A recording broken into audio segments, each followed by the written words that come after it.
මේක නිවුස් එකකට වඩා මං හිතුවා ටිකක් මේ දවස්වල හැමතැනම ඇහෙන ගමක් ගානේ ඇහෙන පොඩි ජනප්‍රිය රැප් එකක් තියෙනවා. ටිකක් මේ වැඩසටහනක් ටිකක් ලස්සන කරන්නත් එක්ක ඒ මාණ්ඩ හොරකම් කරන්න මතියරස කඩවැඩ කරන්නේ නගර සභාව හොරකම් කරනවා. නගර සභාවේ කඩවැඩ කරනවා. මාණ්ඩ නාස්ති කරන්න මතියරසේ විනරේ සිකරන්නේ නගර සභාව නාස්ති කරනවා. ඉන්නේ නගර සභාවේ විනරේ මාණ්ඩ වැඩ කරන්න හදනවා. මතියරසේ ආදනේ නගර සභාව කකුලෙන් අදිනවා. අපාර செய்ய முடியாதில்லை. ඒක මොකද කරන්න ඕන කන්නේ.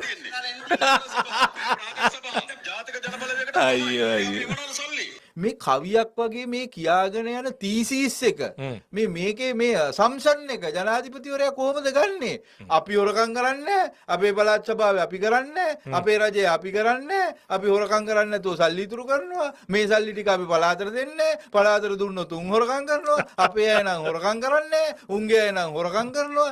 දැන් මේ කවිය, මේ රැප් එක ජනාධිපතිතුමා කොහෙද තහවුරු කරලා තියෙන්නේ? අපි නිකන් ප්‍රශ්නයක් අහමුකෝ. දැන් ඔය ඉතුරු කරපු සල්ලි මාසහේ කොහෙද තියෙන්නේ? දැන් මේ ඉතුරු කරපු සල්ලි ජනාධිපතිතුමා කොයි ගිණුමටද ඕගොල්ලෝ දැම්මේ? පැලවත්ත ගිණුම නම් අපිට පරීක්ෂා කරන්න බෑ. හැබැයි ආණ්ඩුවේ ගිණුමේ නම් මේ ඉතුරු කරපු සල්ලි කොහේ හරි තියෙන්න ඕනේ. කොයි අධිවේගී මාර්ගයේද හැදුවේ? කොයි නෙළුම් කුළුණද හැදුවේ? කොයි නෙළුම් පොකුණද හැදුවේ? මොකද්ද හැදුවේ? මොකද්ද අනුන්ගේවා විවෘත කරනවා මිසක් කොයි ණයද ගෙව්වේ? කොහේ මොන ණයද ඉවර කරේ? මොන ණයද ගෙවන්න පටන් ගත්තේ? මොන බංකොලොත් භාවයේද නැති කරේ?